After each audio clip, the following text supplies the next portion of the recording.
Humans make 35,000 decisions a day. 95% are irrational. Why is everyone irrational? We have the explanation of how and when this happens. Are you irrational or just human?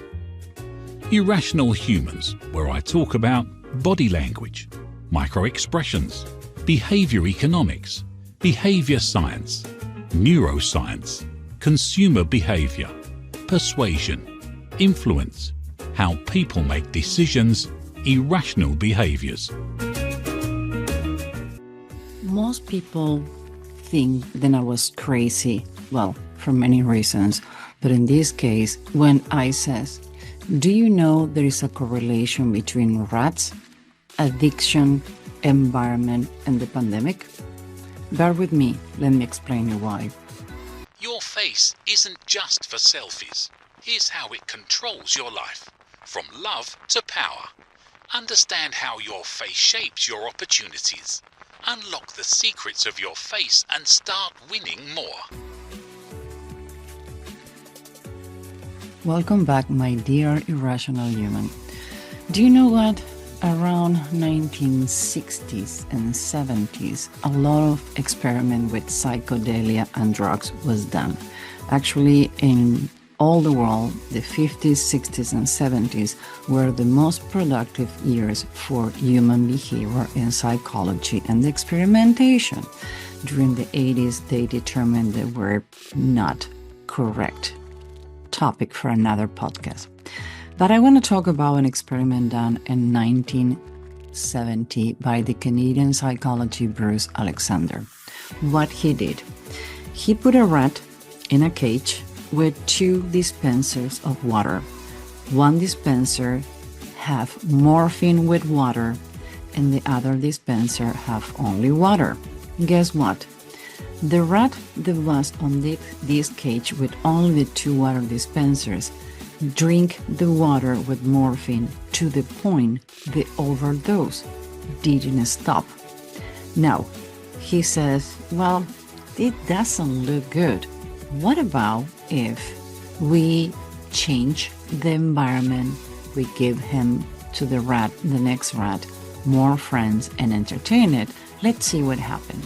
And this experiment is known as the rat pack. What happened?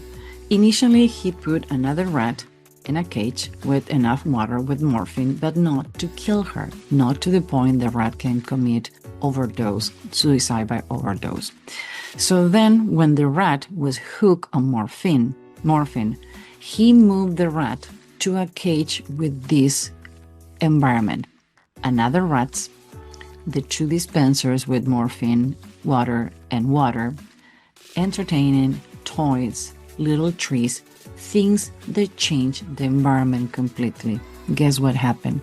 The rat stopped drinking the water with morphine, start drinking regular water, and recover.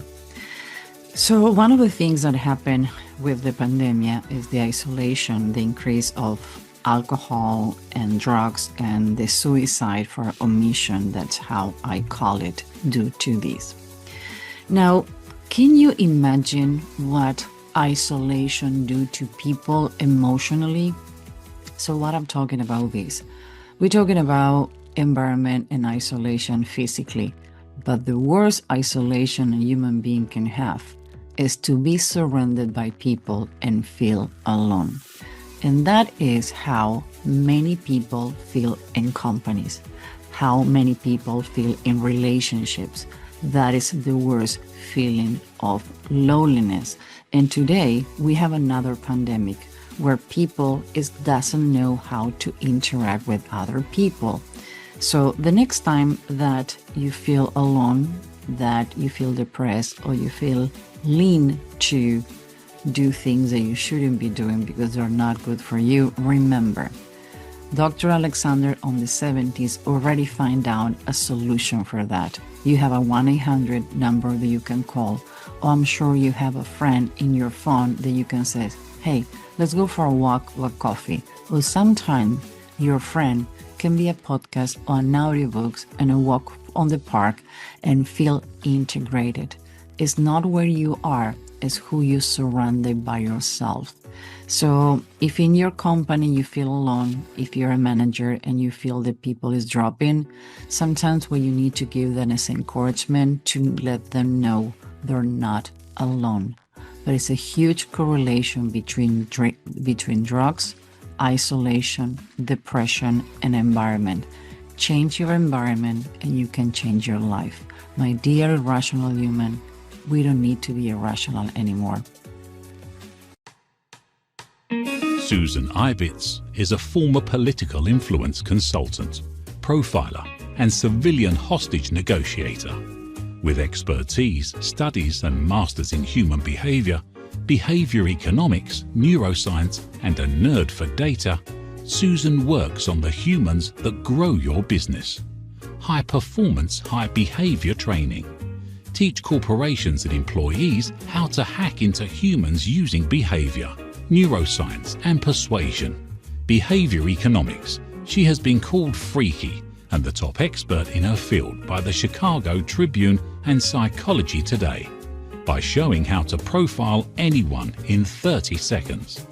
She is the author and researcher of Irrational Humans. People make 35,000 decisions a day, and 95% are irrational. But why and how?